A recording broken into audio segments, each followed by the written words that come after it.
Perfeito. Sejam todos bem-vindos à nossa revisão. Nós vamos ter a nossa aula de hoje apenas para revisar alguns pontos que vão ser cobrados na avaliação amanhã. Não vamos revisar todas as aulas, obviamente. Eu vou destacar aquelas aulas que, de algum modo, vão ser exigidas na avaliação de amanhã. Antes de iniciarmos aqui a nossa revisão propriamente dita, apenas informar, pelo menos previamente naquilo que é possível, prepará-los com relação ao formato da prova. É uma prova com 9 questões, valendo 40 pontos. Nós vamos ter 8 questões fechadas, sendo que dessas 8 questões fechadas, cada questão valendo 0,4, né? Ou 40 pontos, se você preferir, né? Totalizando 3,2 pontos, ou 32 pontos, se a gente for trabalhar com casas decimais. A última questão aberta, reflexiva, valendo o dobro, 8 pontos. Dessas 8 questões fechadas, as 7 primeiras são questões fechadas exclusivamente a partir da matéria. A 8ª questão é uma questão fechada, mas é uma questão no formato ENAD, que repercute alguma situação própria aí da imprensa, né, alguma matéria, que tenha uma forte relação com o direito e principalmente com as nossas aulas, aquilo que nós temos trabalhado. Então, 8 questões fechadas, 7 da nossa aula, uma questão com um enfoque mais de generalidade, né, de atualidades e formação geral, e uma última questão. Eu espero que vocês estejam anotando, porque eu particularmente vou dar uma grande ajuda, né, um grande help nessa última questão que vale 8 pontos. Essa última questão vai te pedir uma breve dissertação, né? Aí um parágrafo com no mínimo 12 a 15 linhas, em que você vai poder escolher uma de 3 aulas. Então, eu vou dar uma canja para você estudar, para você ir ao texto e ler o texto, né? Não adianta ir na minha aula especificamente gravada, que eu sei que você tem lá no YouTube.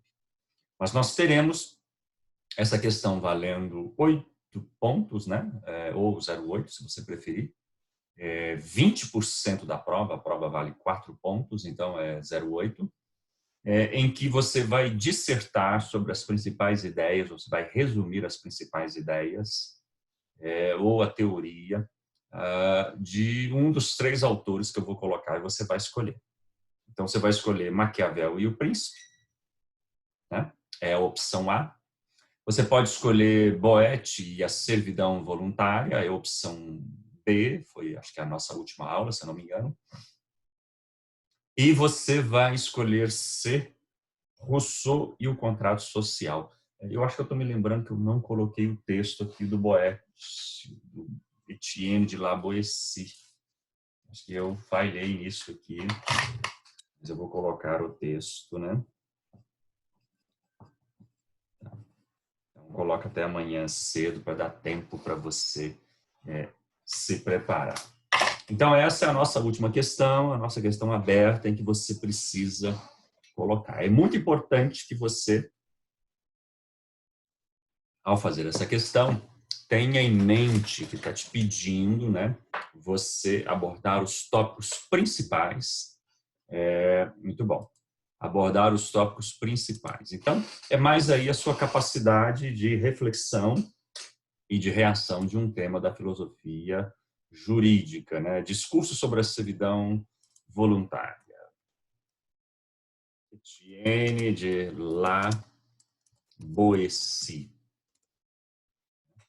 Ok. Então, essa é a nossa última questão. Perfeito, pessoal? A partir daí, então, eu agora vou fazer um resumo aí colocando, né, particularmente, eu vou começar lá dos tópicos das aulas iniciais, e aí você vai identificando, obviamente, onde que eu estou em cada aula. Então, Professor, pode falar. perdão em interromper, tá? Mas você disponibilizou. Tranquilo. Você disse que a nossa última questão será aberta e uma dissertação sobre temas apresentados na aula. Seria o Boeci e a servidão voluntária, Maquiavel e um príncipe. E por acaso Isso. você disse o terceiro? Não, ou seriam esses dois? Você acabou de falar 3. Maquiavel Boeci, 1, Maquiavel e Laboessia a história do príncipe. 2, Ah, tá bom. ok? E o príncipe. Ok, beleza. Eu Obrigado. falei Prossiga. Rousseau e o contrato social, não falei? Ou eu não citei? Não citou. Então tá bom. São esses 3. Maquiavel, Etienne de La Boétie ou Rousseau. Beleza, então, Rousseau, especificamente dos contratualistas. Isso. Beleza. Aí, então vocês podem já de uma vez, sabendo que vai cair, isso é uma canja, né? É porque eu acabei de comer uma canja agora. Canja, Vou né? dar No uma meio canja da para esses alunos, pandemia. eles não merecem, então eu vou dar uma canja para eles. Obrigado. Então, o que eu quero que vocês façam? Eu quero que vocês leiam os textos, eu espero que vocês façam isso.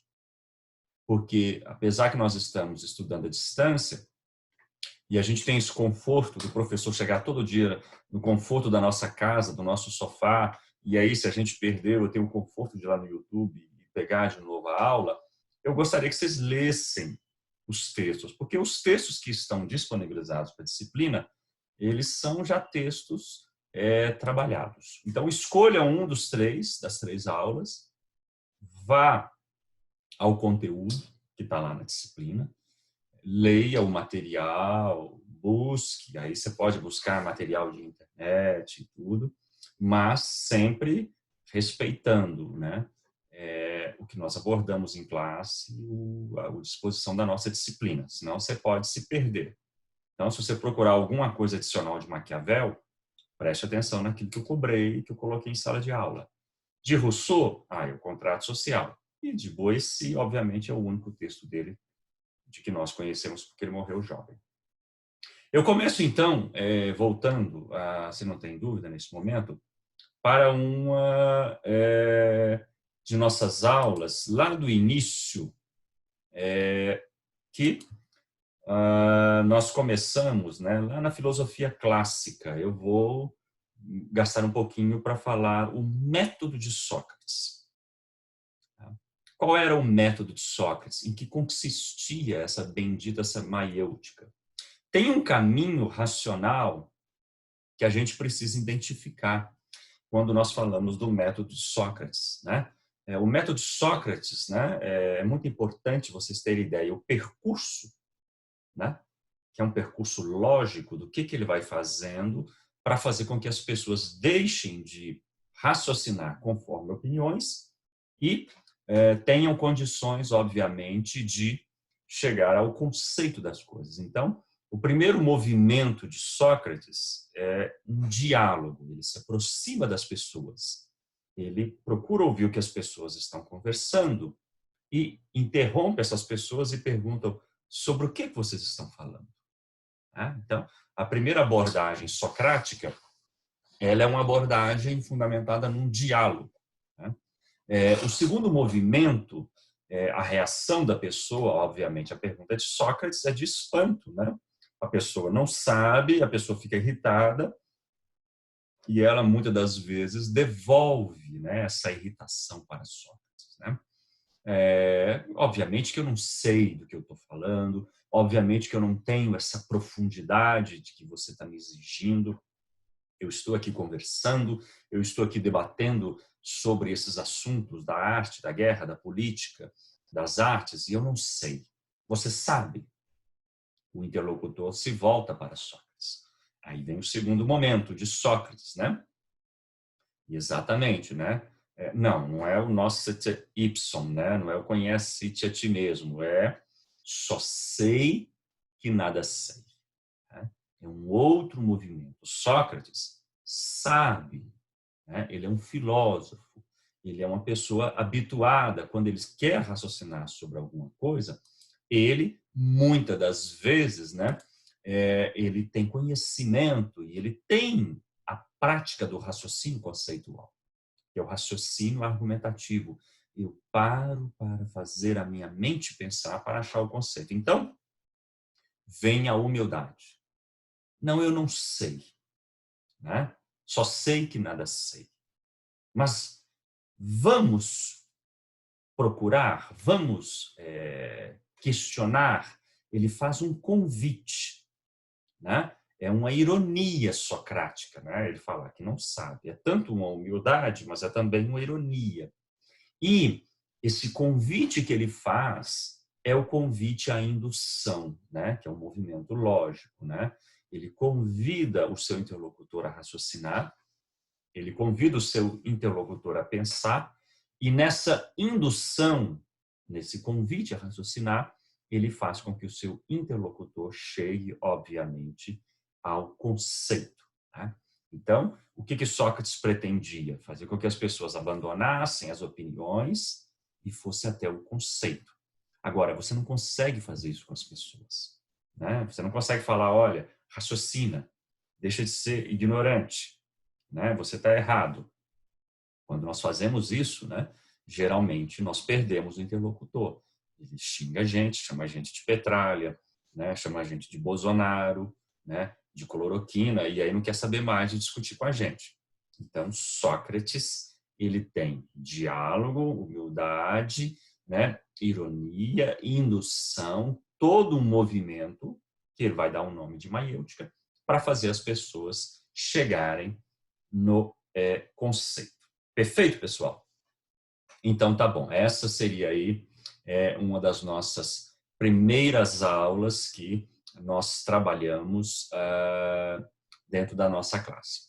Nós temos também, um pouquinho antes de Sócrates, aqueles indivíduos que eram objeto do ódio de Sócrates, que são os filósofos conhecidos como sofistas, muito criticados. E, curiosamente, né, eu esqueci de comentar com vocês, mas a estratégia daqueles filósofos, né, ela é utilizada até hoje, que são os sofistas, né? O que eram esses sofistas? Eram mestres da retórica, homens, né, professores que, na sua época, perceberam a evolução que passava por Atenas e a possibilidade de todo cidadão dominar a arte de defender as suas ideias e, principalmente, vencer num debate público. Então, como que esses sofistas ensinavam essas pessoas? Eles ensinavam essas pessoas, primeiro, retórica e persuasão. Tá? Eu li um artigo saboroso recentemente, dando conta de que Olavo de Carvalho e muitos seguidores de Bolsonaro utilizam muito a técnica dos sofistas, que é de justamente confundir a pessoa com a qual você está argumentando. Perceba que aqui a gente tem uma coisa totalmente diferente de Sócrates. Enquanto Sócrates argumentava ali dentro de preceitos racionais, o que os sofistas faziam? Primeiro, eles não se apoiavam em moral ou religião. Eles não tinham respeito por isso. Segundo, eram extremamente relativistas. Então, se eles não apoiavam em religião e nem em moral, eles não tinham fundamento nenhum. Por isso, eram conhecidos como excessivos relativistas. Era uma outra característica, né? Eram muito céticos, né? O que é uma pessoa cética? É aquela pessoa que duvida muito, né? É aquela pessoa que é muito crítica das coisas, aquela pessoa que não se baseia em nada. Então, esses sofistas, qual que era o grande interesse deles? Eles queriam apenas fazer as pessoas com as quais eles debatiam perder esse debate. Então, eles treinavam a si próprios e aos alunos nesse método de desqualificar o oponente. Então, não fazia sentido se eles estivessem num diálogo e fosse necessário para eles dizer que uma pedra era pau, eles diriam que era pau. A questão deles era fazer vencer no debate. Então, por que esses sofistas são importantes para o direito? Eles são importantes para o direito porque eles são os primeiros a perceber que o direito não deveria se fundamentar nem em moral nem em religião, porque essas duas questões são transitórias. Outra questão, eram relativistas. Isso foi importante para o direito, porque o direito, para ser estudado, ele precisa ser relativizado de cidade para cidade. Então, cada cidade tinha suas leis. Então, você não poderia dizer que a lei de Atenas era melhor do que a lei de Creta, ou de Corinto, ou de Roma, ou de qualquer que fosse. Então, a contribuição desses homens é uma contribuição curiosa, que é essa contribuição da relativização, do ceticismo, de não se fundamentar em moral, né, e religião, e de serem excessivamente relativistas. Perfeito, pessoal? Se precisar, vocês podem ir aos poucos fazendo pequenas Professor, informações. Pode falar. vou participar, né, da aula, né? Aproveitar hoje que você está tirando para isso. Então, os sofistas, eles estavam situados na mesma época de Sócrates. Então, Sócrates e o movimento sofista estavam ali, vamos dizer, hoje a gente entende que frente a frente. E o Sócrates estava indo em contramão ao sofismo, né? Mas eles eram maiores do que Sócrates naquela época, pelo fato de eles poderem relativar as coisas, usar de um ceticismo. Creio eu que esse ceticismo eles impunham. Ele e muitas pessoas iam seguindo, creio eu, sofistas, assim como tinham seguidores de Sócrates. Então, Sócrates ficou muito chateado. Você disse que ele não tinha um inimigo que eram os sofistas. E Sócrates fez alguma... Complemento para mim. Na Sócrates fez verdade, alguma coisa? se fez demais. O Sócrates ele é o pai da filosofia. Os sofistas são alguns anteriores e alguns contemporâneos de Sócrates. Sim.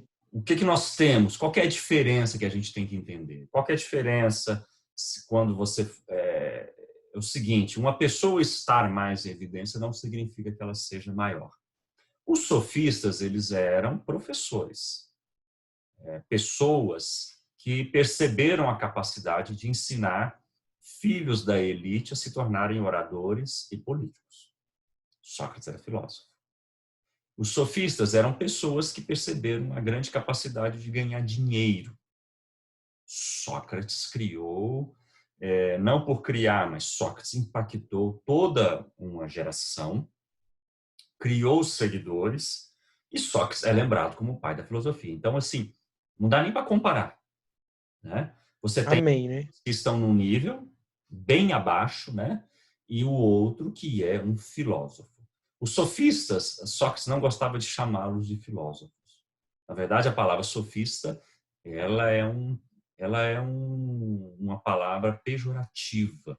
Platão e Sócrates não consideravam os sofistas filósofos.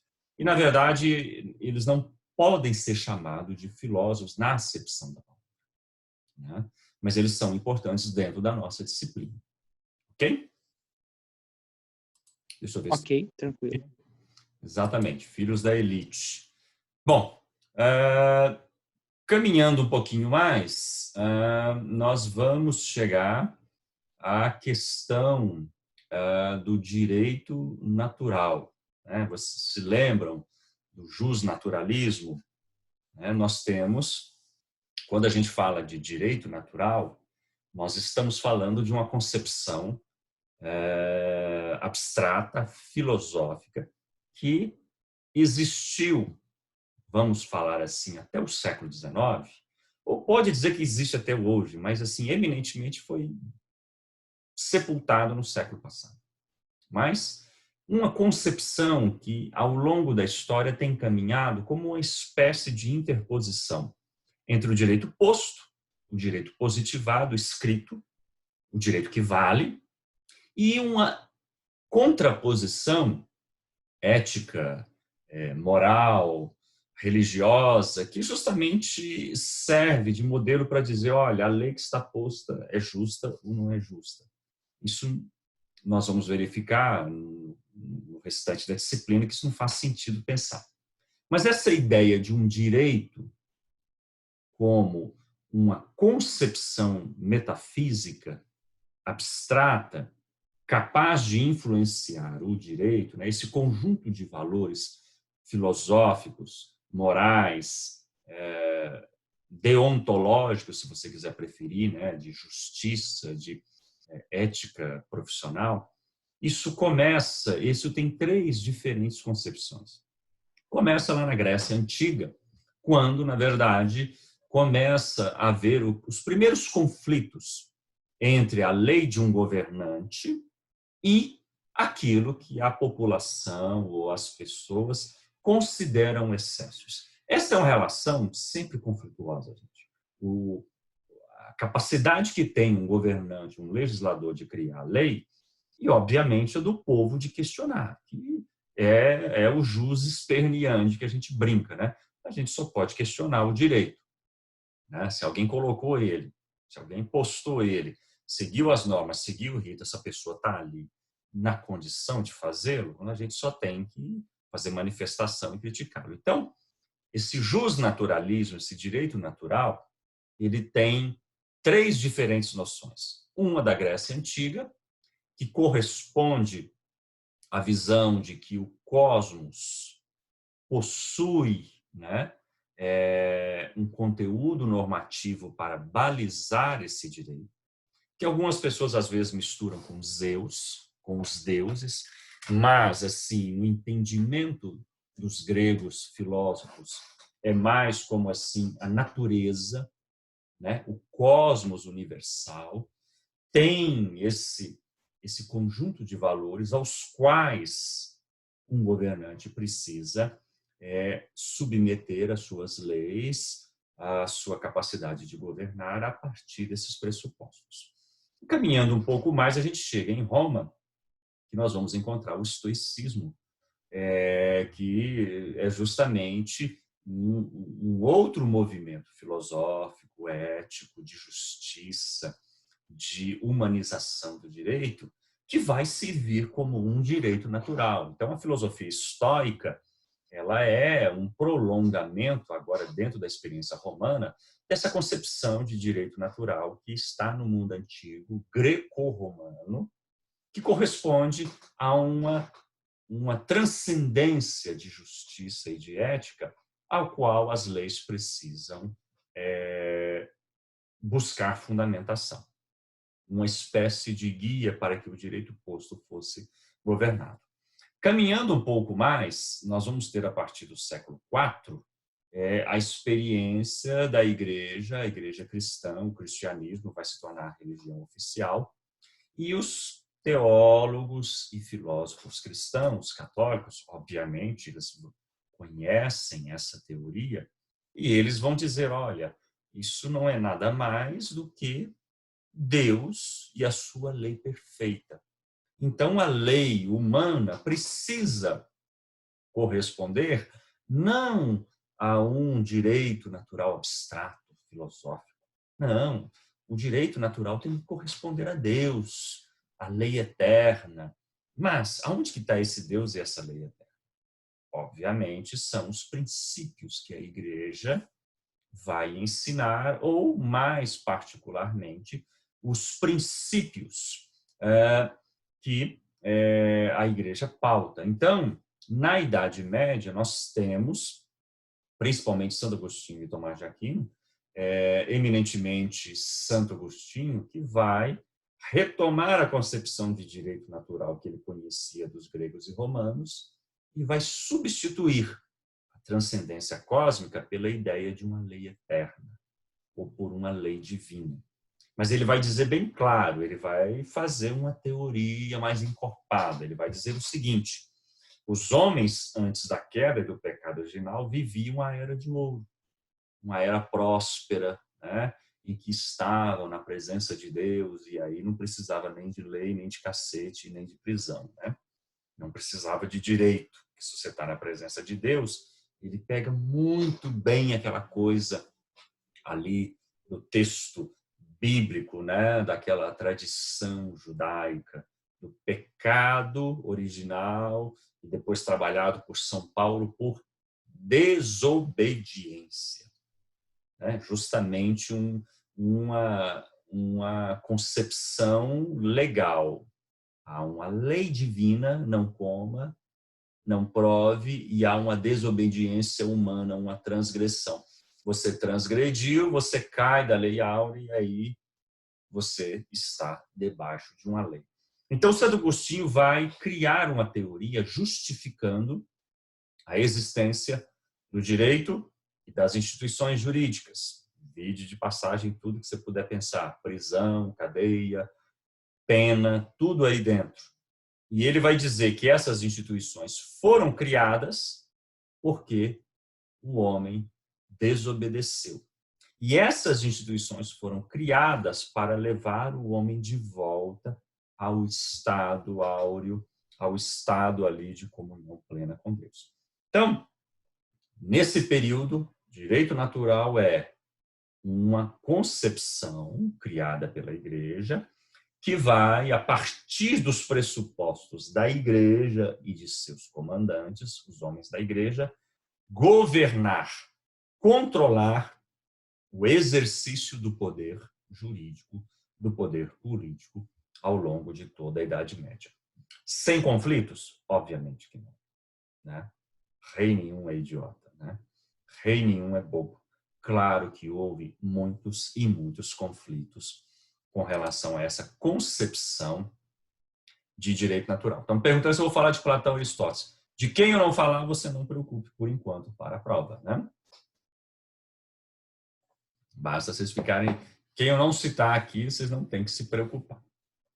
E, por último, a concepção de direito natural na Idade Moderna, a partir do Iluminismo, ela vai ser trabalhada dentro de uma concepção que coloque a Igreja do lado de fora. Continua a ideia de que o direito posto, positivado, o direito real, precisa de algum controle. Quem vai controlar?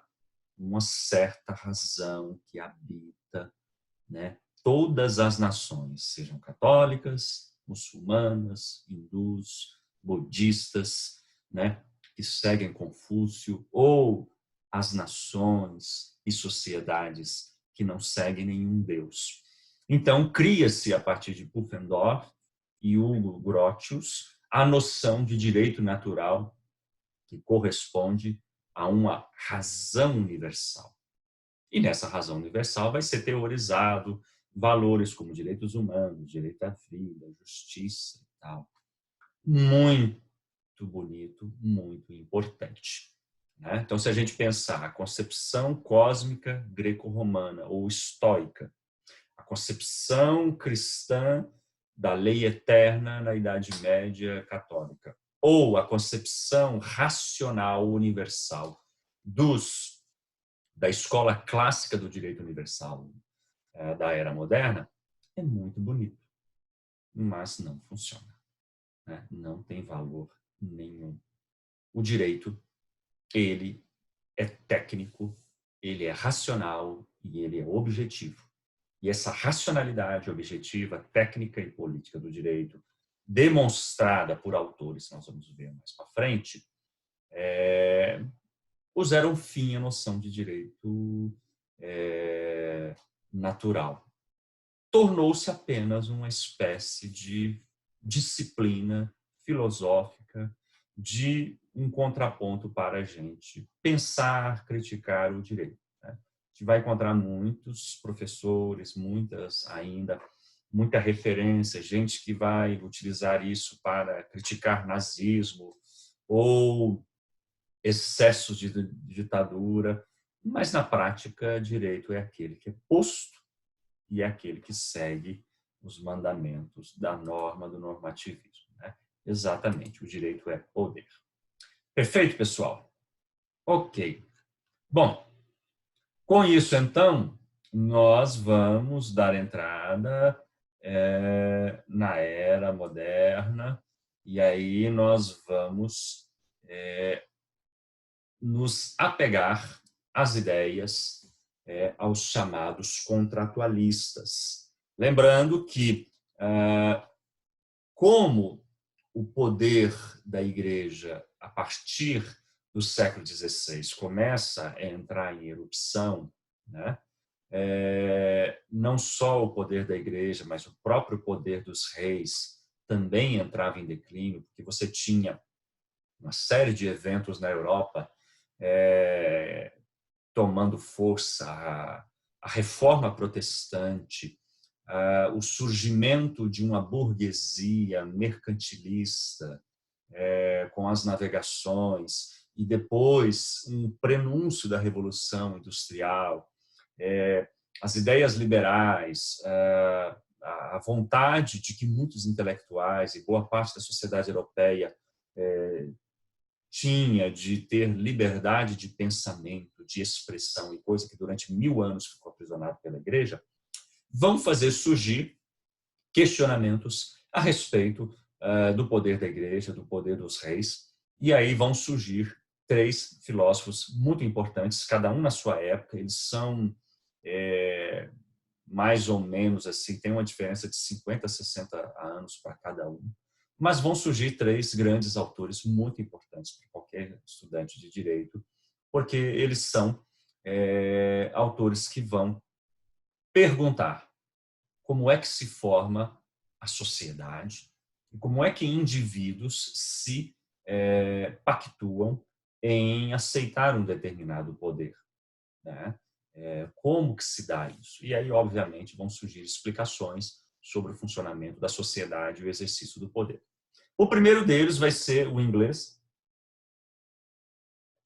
Thomas Hobbes, que vai, justamente a partir do livro O Leviatã, descrever a sua ideia de contrato social, que, na verdade, é uma defesa, é uma apologia do sistema de governo da monarquia.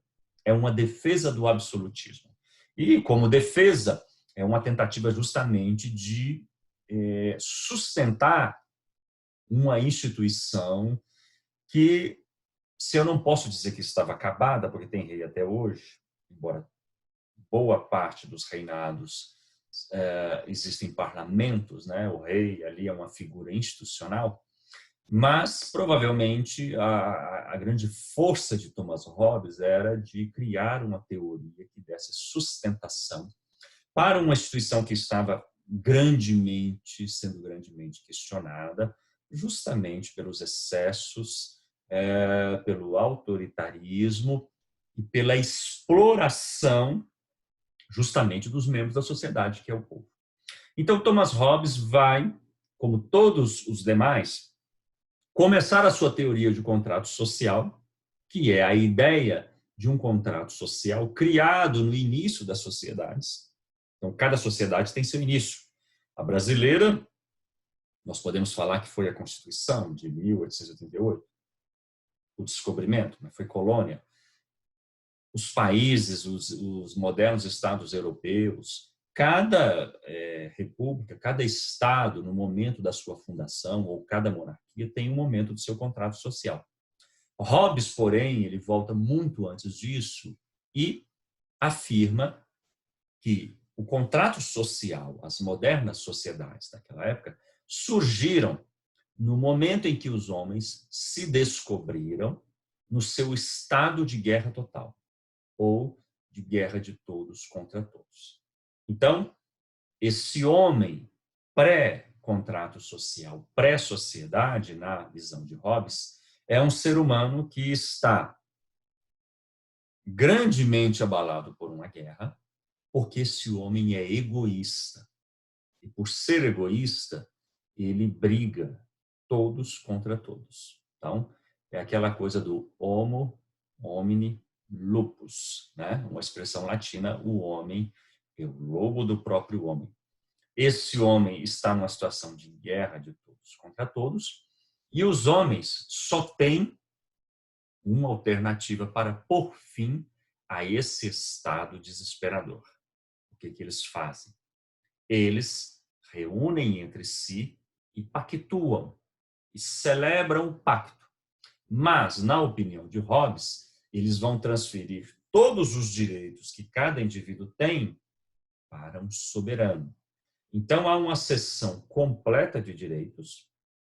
Eu, que estou no estado de natureza de guerra de todos contra todos, cedo todos os meus direitos para um soberano, e esse soberano, empoderado, né? A expressão é essa mesmo, empoderado pelos direitos de todos os indivíduos, vai se tornar um indivíduo ultra, mega, super, né? Super poderoso, que ele acaba buscando na metáfora do Leviatã, é um indivíduo monstruoso, no sentido de que ele tem todos os direitos, os indivíduos não têm nenhum.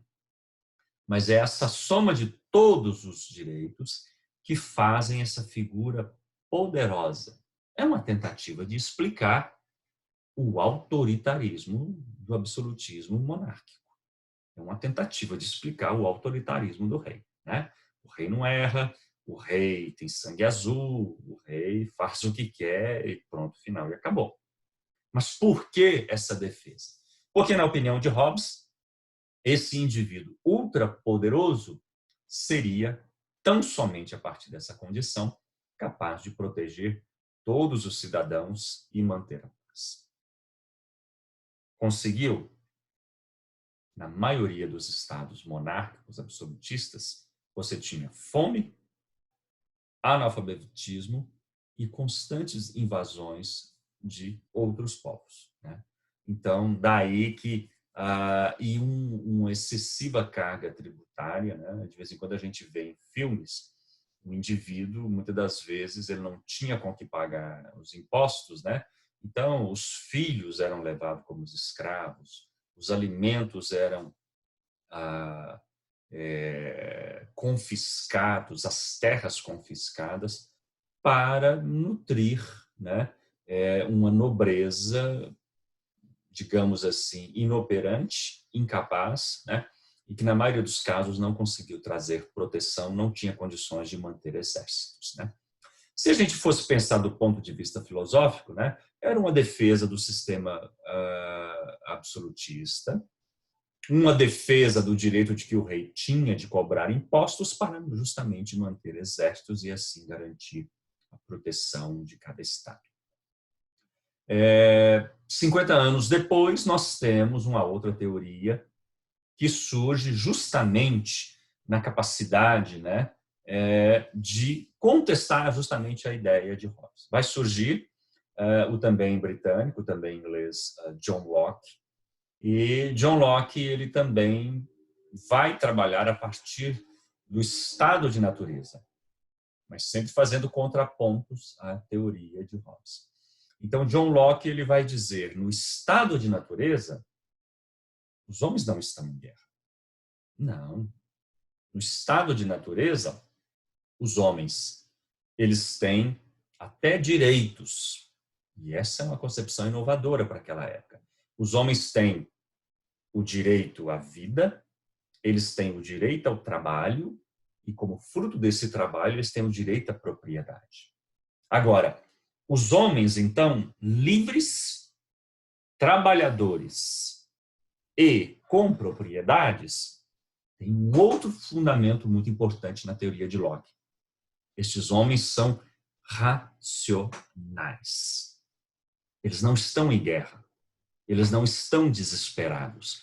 Eles não estão tomando uma decisão, um pacto social, premidos pela circunstância da guerra, pela pandemia, pela dor ou qualquer que seja. Pelo contrário, eles estão na maior tranquilidade possível e capacidade de celebrar um pacto. E racionalmente eles sentam e decidem fazer um pacto para constituir um soberano, um príncipe, mas com poderes limitados. Não tem essa deles transferirem direitos para o príncipe. Ao contrário, no pacto de Locke, os cidadãos continuam tendo direitos. Pelo contrário, eles constituem um príncipe para que esse príncipe preserve, proteja e assegure os direitos desses indivíduos. Tem uma noção aí de coisa pública, de res pública. Tem um germe aí de cidadania, não pode ser negado, até pelo grande conhecimento, né, de Locke, mas também a sua fundamentação burguesa, né? E a ideia principal é de que, ao constituir este príncipe, ao constituir esse soberano, este soberano tem a responsabilidade de proteger esses 3 direitos que continuam com esses cidadãos: a vida, a liberdade e a propriedade, né? Então, a capacidade de que esse príncipe tem de ter é de proteger esses direitos. Na medida em que esse príncipe não consegue proteger esses direitos, esse príncipe pode ser substituído, né? Então, entra a ideia de mandatos, entra a ideia de uma substituição, ou seja, o príncipe é um preposto do povo. Então, tem bastante avanços na teoria de Locke, né? Embora ela é uma teoria liberal, porque ela está enraizada no conceito de que o indivíduo, tendo direito ao trabalho, tendo direito à liberdade e tendo direito à propriedade, ele cria um Estado que está a serviço de seus interesses. Obviamente, nós estamos falando em todas as sociedades. E no século XVII não será diferente quem tem propriedades. E geralmente eram poucas pessoas, né? Então, tente imaginar, na época absolutista, você tinha a nobreza e o clero como as classes abastadas, sustentadas pelo povo. Minoria e minoria. E o restante da população, pobre e analfabeta. Quando eu falo pobre e analfabeta, isso tem que ser muito enfatizado. A partir do surgimento da burguesia mercantilista, você tem uma pequena classe que está em ascensão. Nós vamos passar a ter, a partir daí, clero, nobreza, né? Embora a nobreza está com os dias contados, né? A guilhotina está esperando ela vai continuar existindo, mas com um papel cada vez menor. Depois das revoluções não haverá condições de sustentação de nobreza, em muito poucos casos, e vai surgir uma outra classe, que é a burguesia. Mas são sempre minorias.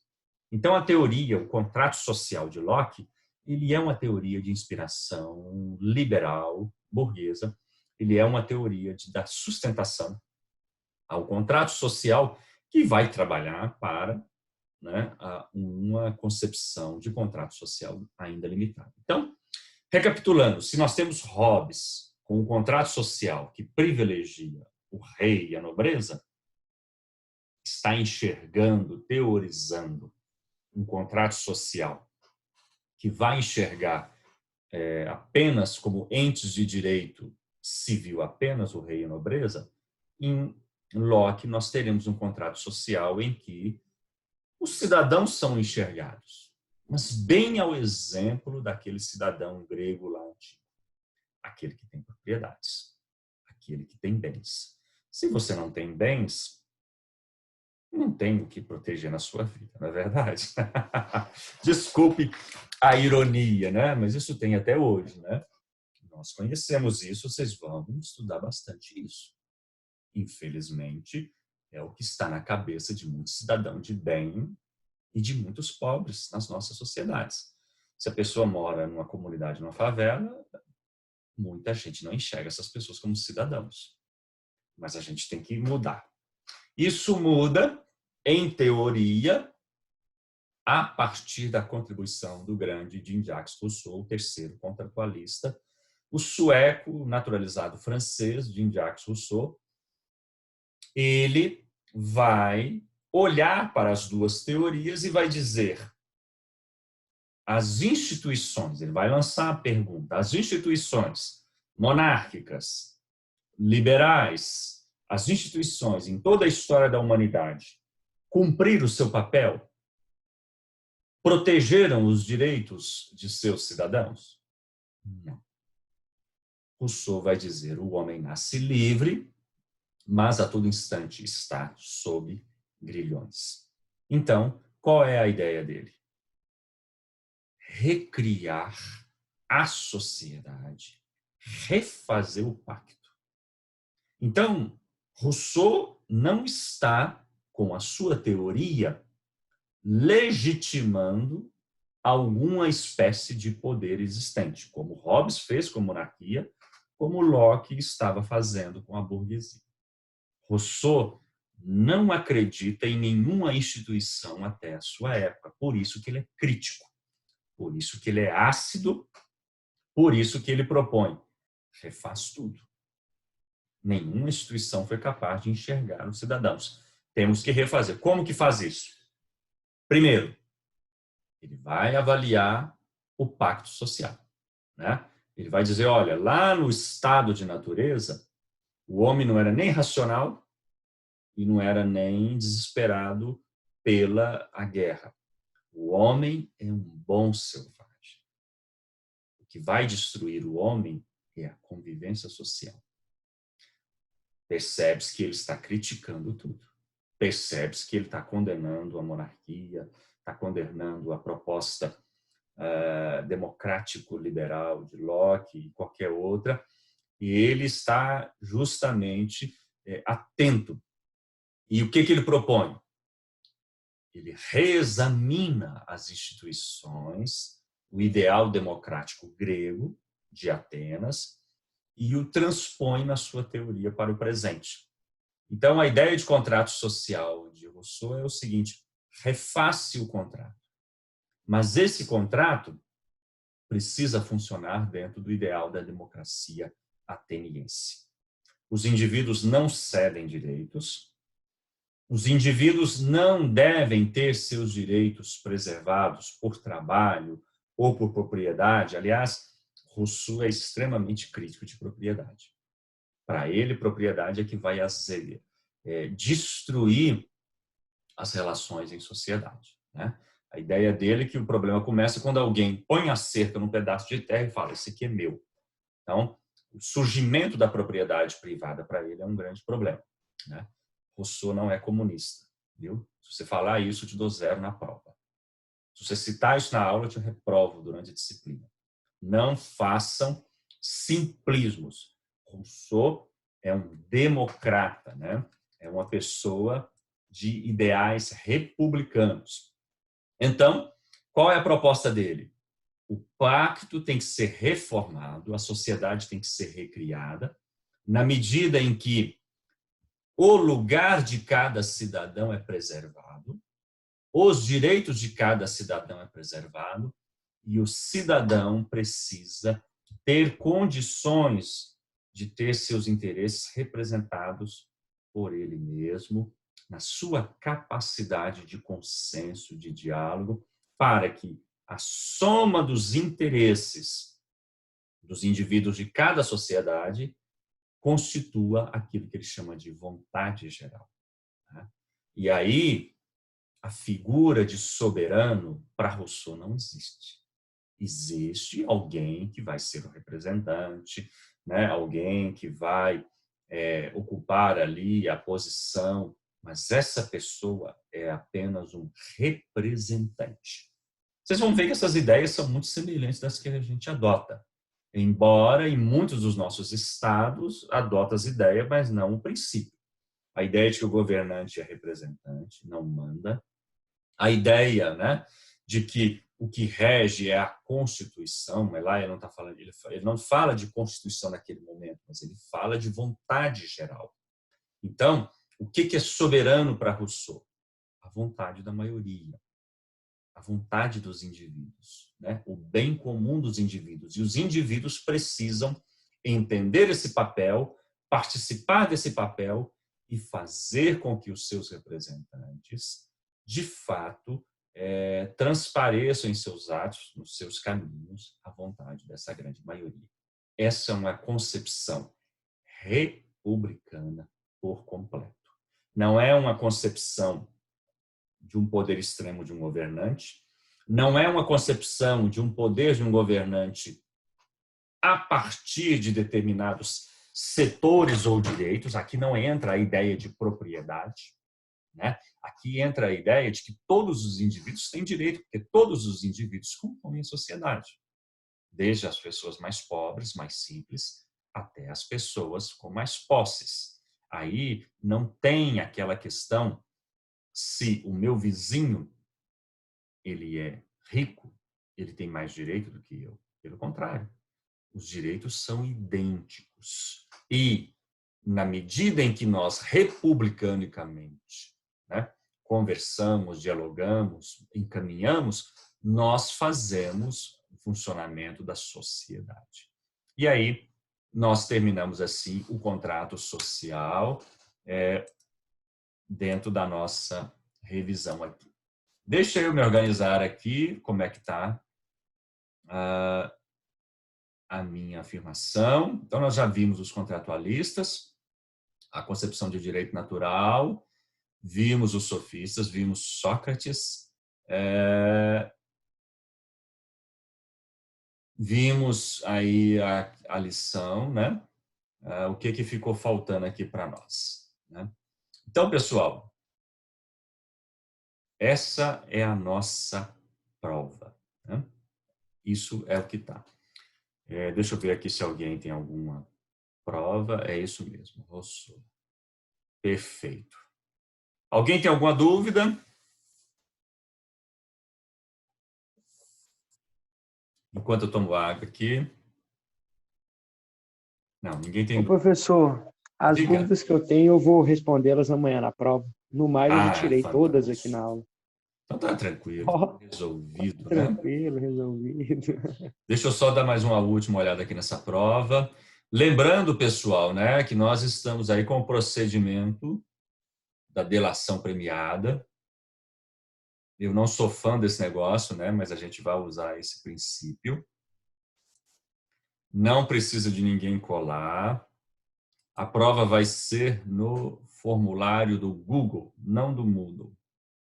Então, o seguinte, amanhã, às 7h10, amanhã nós vamos entrar no Collaborate, pode ser? A gente entra no Collaborate amanhã, apenas para eu passar o link da prova. Perfeito? Quando for 7h10, eu vou liberar o link da prova.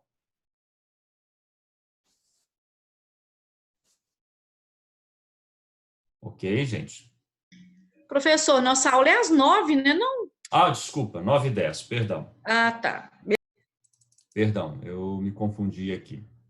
Então, às 9h10 eu passo o link da prova. Provavelmente eu mando um vírus aí dentro do WhatsApp de vocês para vigiar. Alguma cola.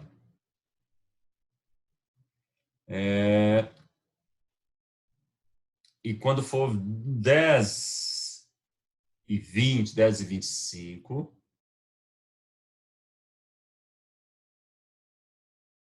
vou repetir, 10h25 a gente fecha lá o questionário, tá bom?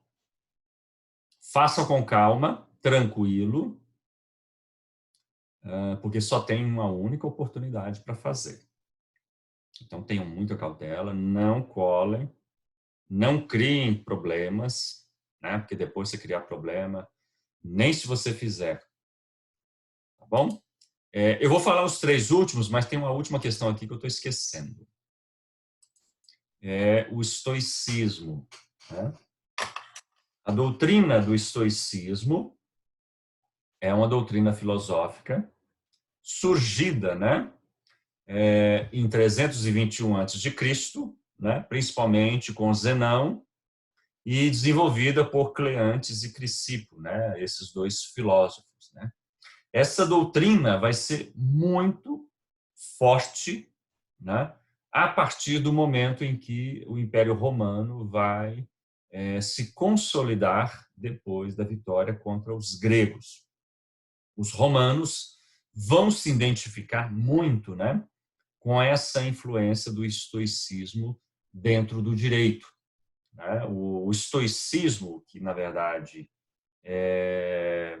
deriva da palavra estoar, né, que é pórtico, né, que é aquela coluna, né, aquele anfiteatro que dá a introdução das construções gregas, né, e depois romanas, né, esses filósofos ficavam debaixo daquele anfiteatro ali filosofando. Então, são muito pródigos, né, em justiça, em bondade e principalmente numa ética voltada, né, para a vida honesta, não provocar danos às pessoas e dar a cada um o que é seu. Então, basicamente, o estoicismo pode ser, né, resumido, né, como esses princípios. É uma virtude, né, gente? Vamos pensar assim.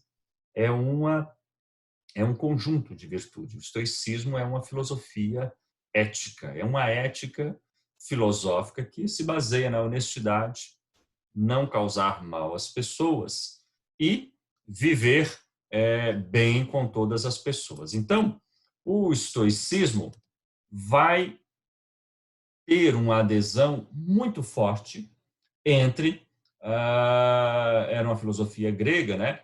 Mas vai ter uma adesão muito forte entre os romanos, e principalmente a partir do imperador Marco Aurélio, que é um imperador filósofo, né? Que vai começar a aplicar esses princípios dentro do Código de Leis, né, dos Códigos de Leis romanos. E esses princípios de honestidade, dar a cada um o que é seu, viver honestamente, né, esses princípios filosóficos estoicos, eles vão acabar fazendo com que haja um arrefecimento, né, uma humanização, se a gente puder falar assim, ou uma evolução dos códigos, principalmente voltados para as relações civis, se a gente puder falar dessa maneira, dentro da lei romana. Então, quais são essas grandes influências, né? As leis que não tinham muito cuidado com escravos e com mulheres vão passar a trazer uma espécie de uma propriedade, de uma humanização dessas leis. Então, as mulheres, quando ficam viúvas, vão ter, a partir de alguns decretos importantes de Marco Aurélio, ser observados os seus direitos, o seu papel na sociedade. A mesma coisa do escravo, né? Vai ser eliminados, né? Só para vocês terem uma ideia, na época do século I, né? Ali do apóstolo São Paulo, tem uma carta que ele escreve sobre um escravo fugitivo. Na época do século I, havia leis que dizia que qualquer pessoa poderia matar um escravo em que tivesse realmente a concepção de que ele estivesse fugindo, fora do poder do seu senhor. Isso, quando chegar séculos mais tarde, séculos segundo e terceiro, né, ali por volta anos 161, anos 180 depois de Cristo, ou seja, 100 anos depois, 180 anos depois, vai começar a haver uma mudança nessa concepção, né? Os escravos vão, pelo menos, ser encarados de maneira mais humana. Finda-se a escravidão? Não. Põe-se fim ao patriarcado na sociedade romana? A mulher ganha autonomia? Não. Mas você percebe pequenas mudanças, assim como nós podemos verificar isso, assim como vocês vão verificar quando nós formos avaliar, quando vocês forem estudar aí os direitos de primeira, segunda, terceira geração, os direitos LGBT, os direitos relacionados à mulher, as mudanças no Código Civil, as modernizações que ocorrem nas relações de casamento, direito sucessório. Então, são questões que a gente precisa avaliar. Este é o estoicismo e essa é a sua boa influência na humanização dos conteúdos do direito romano, em especial escravos e para as mulheres. Ok, pessoal? Então vamos lá. Alguém perguntou aqui, repete de novo os 3 autores para a questão discursiva de 15 linhas. Você pode escolher Maquiavel, Etienne de La Boétie ou Rousseau no Contrato Social. Lembrando que você precisa ler os textos para esse material. Ok, pessoal? Professor, Diga. Etienne de La Boétie, o senhor mandou o texto? Vou mandar. Vai Mando até amanhã cedo. Tá no... Vai ficar onde? Não sei se vocês conseguem ler. Vou mandar o texto. Eu tinha relacionado aqui. Eu esqueci de mandar. Tá certo, obrigada. Escrever não tão livremente, né? Vocês vão escrever a partir dos conteúdos, dos textos. Vocês vão replicar. Vocês vão me demonstrar que vocês leram o texto. Vocês vão falar, Rousseau diz isso, aquilo. Rousseau é crítico disso, daquilo. Vocês vão colocar as principais ideias em 15 linhas de um desses 3 autores. Sim. Tá bom? Professor, teve só umas amigas que não conseguiram acessar. Porventura, você vai colocar essa aula no YouTube assim amanhã, como você fez com as outras? Eu costumo fazer isso no mesmo dia. Ah, não, isso mesmo. Então tá ok. Então só para as meninas lá que tá preocupada que não entrou. Obrigado, Fih. Boa noite, tá? Tranquilo. Vou até